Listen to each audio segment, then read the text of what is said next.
Bonjour, je suis Julie Moffett de la Fondation Monique Litzbach. Je suis Amélie Monette, fondatrice des Assoiffés de nature. Est-ce que l'enseignement extérieur est une approche pédagogique en soi? Non.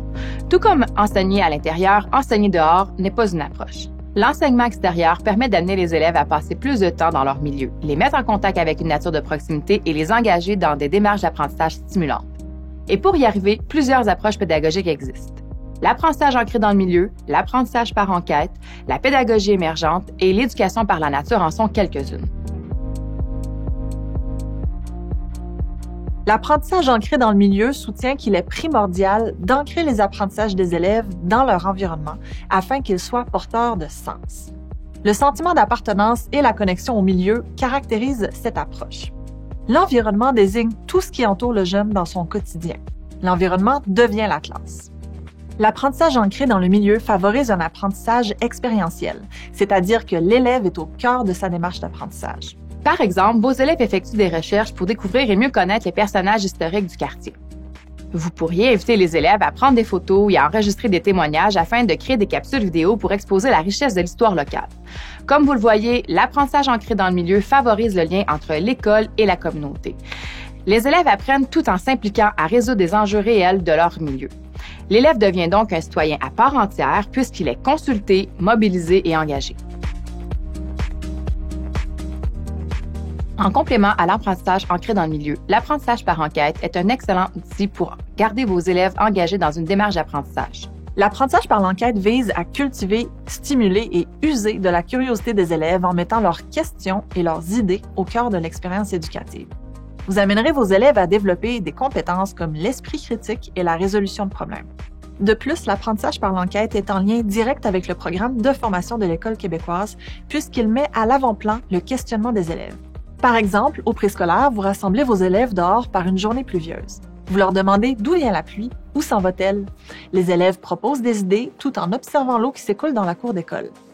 Ensemble, choisissez une démarche qui vérifiera l'une des idées proposées.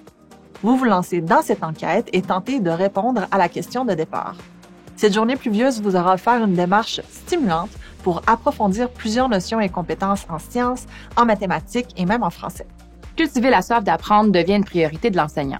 Votre environnement extérieur est fascinant, complexe et unique.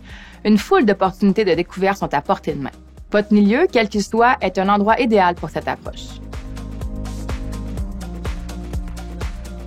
La pédagogie émergente est centrée sur l'exploration et le jeu.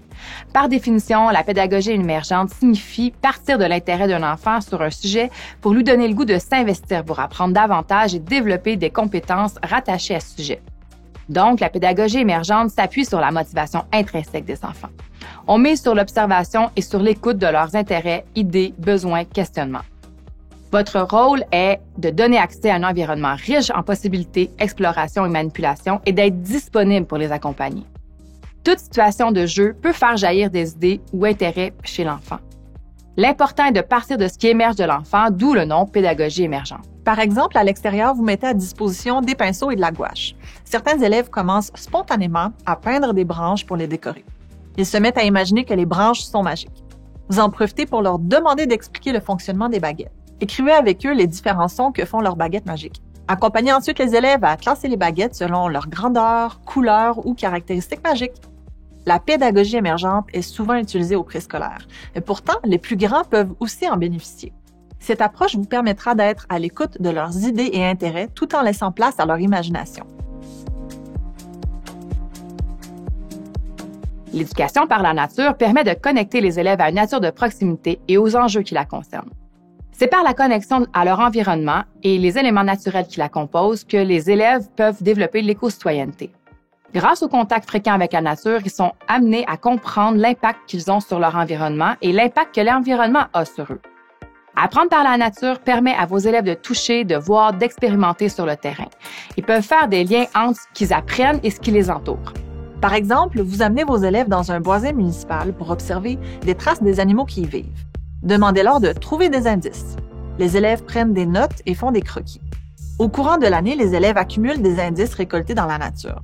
Finalement, ils choisiront peut-être de partager leurs découvertes en affichant de grands cartons dans le corridor de l'école. Il est important de savoir que l'éducation par la nature est inspirée de l'éducation ancrée dans le territoire, ou le land-based learning. C'est une approche adoptée par les peuples autochtones qui sont les pionniers en éducation en plein air. Pour eux, il a toujours été clair que la nature était un enseignant et que l'environnement était une salle de classe. Vous voyez, il n'y a pas juste une manière de faire l'enseignement à l'extérieur. Une panoplie d'approches sont à votre disposition. Il n'en tient qu'à vous de vous en inspirer. Votre groupe, votre milieu, ce que vous avez à enseigner sont tout autant d'éléments qui détermineront quelles approches vous adopterez durant l'année. Rappelez-vous qu'il est possible de passer d'une approche à l'autre au fil du temps selon les occasions qui se présentent. Ces approches sont très complémentaires les unes aux autres et peuvent être combinées selon vos besoins pédagogiques. Bon succès!